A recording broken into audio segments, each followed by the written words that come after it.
Ever pondered on the significance of wudu, or perhaps wondered about its relevance? Wudu, or ablution, is a ritual purification performed by Muslims before partaking in certain acts of worship.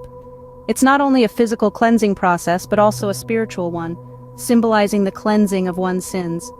Let's delve into this profound ritual and unravel the steps involved.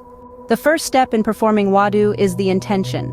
This isn't a physical act but a mental one. You set your mind to purify yourself for the sake of worship.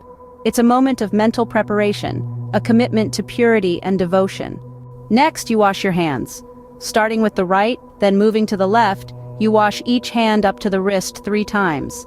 This act cleanses the hands, the instruments of our daily activities, and symbolizes the washing away of worldly concerns. Now, you rinse your mouth. Taking water with the right hand, you rinse your mouth 3 times.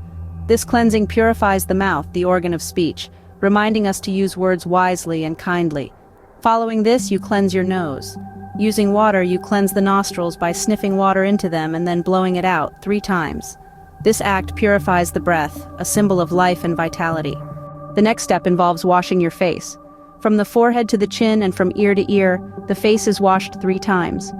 This action cleanses the senses and symbolizes the washing away of transgressions.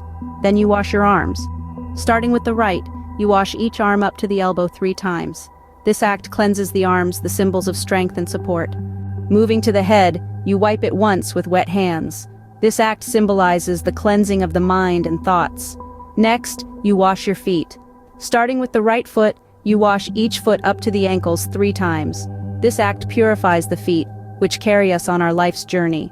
Lastly, you recite the Shahada, the declaration of faith. This is an affirmation of one's faith and commitment to the path of righteousness.